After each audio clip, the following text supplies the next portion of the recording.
For the Climate Discussion Nexus, I'm John Robson with our 100th readout video based on our Wednesday Wake Up newsletter.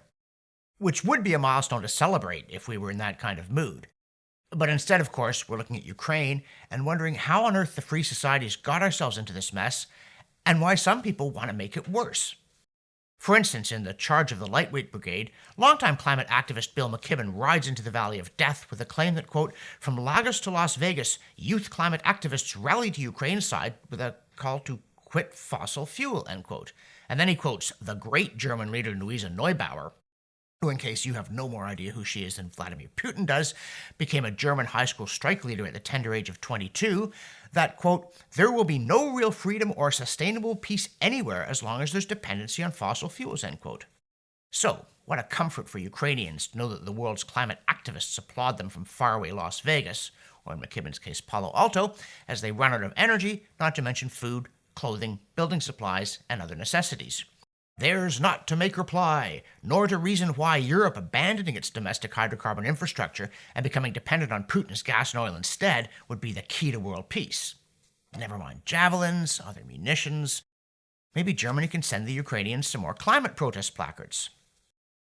In the newsletter, we also note, speaking of Germany, that as recently as February, their new chancellor, Olaf Scholz, wanted the G7 to become a carbon club that would club nitwits like Australia who thought fossil fuels were still important.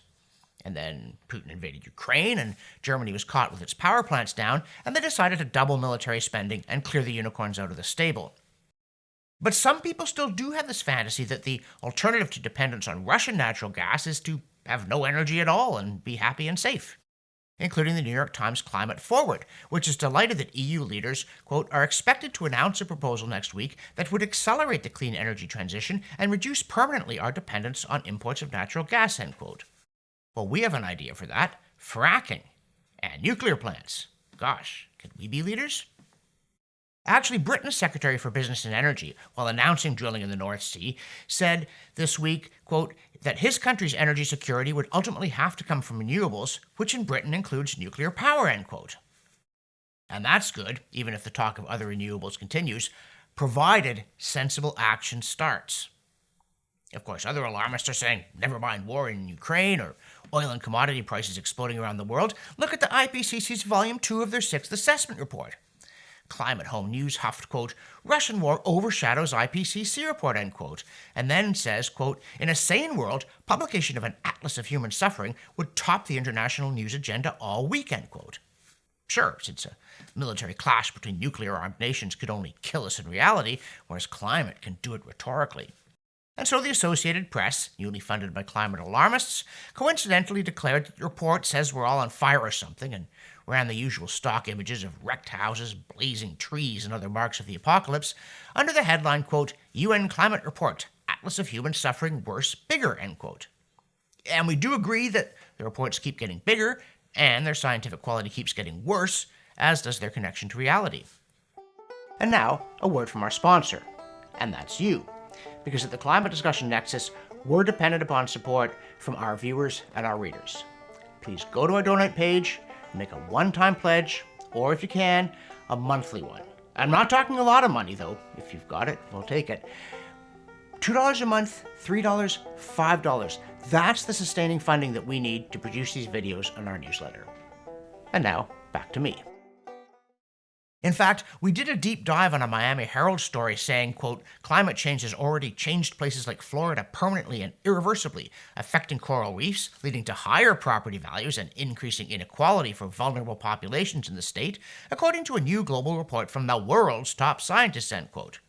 And the piece added, quote, the nearly 2,000-page report had a global focus, but Florida was repeatedly used as an example of a place where the impacts of climate change were already being felt, both economically and environmentally, end quote. Oh, really? We went and checked, and we found that the report is actually 3,600 pages long, which makes you wonder how carefully they read it.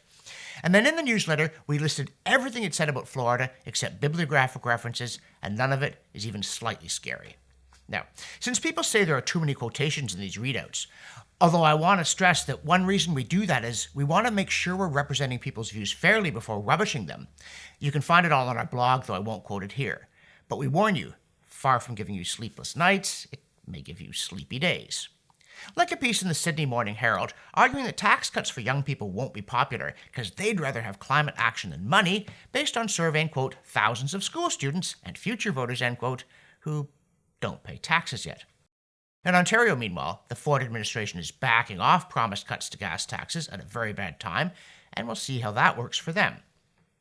We also note a fairly new paper saying fossil fuels cause bad weather, but in case they don't, they also make you unable to breathe, based on some tendentious assumptions about fine particulate matter, or PM 2.5, which is particulate matter with a diameter of 2.5 micrometers or less. And we look at an article in The Hill, a publication apparently devoted to balanced far-left coverage of the world seen from Capitol Hill in Washington, that says the reason we haven't fixed climate change is you're an idiot. Quote, the climate change problem is so large and so all-consuming, we can fail to get our collective hands and minds around it, end quote. Yeah, that are all the false alarms, and the fact that some of us have individual, not collective minds that we make up through rational thought and looking at evidence, like checking the Canadian government's claims of runaway Arctic heating against actual temperature readings. In this case, from sunny Hay River in the Northwest Territories on the shores of Great Slave Lake, a name probably not long for the Atlas. We went there as part of our Sunburnt Lands Up North tour, and by golly, we found some warming in the early 20th century.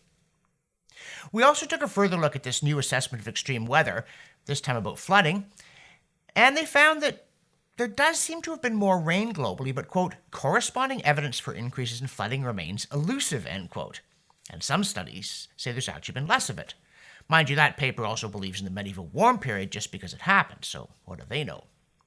Well, over at the co2science.org archive, they know there was a severe summer drought in southern China in 2013, and that, of course, climate change was blamed because it can cause drought as well as flooding, depending on whatever just happened. But the paper they look at collected evidence from 1888 through 2014, proxy evidence from tree rings, and found that, yeah, seems they have droughts there and always did, and there's nothing unusual or indicative about the 2013 version. So, for the Climate Discussion Nexus, I'm John Robson, and if we don't want a repeat of the Ukraine invasion, I say we keep the lights and the heat on at home and the tanks and the fighter planes working with good old reliable fossil fuels.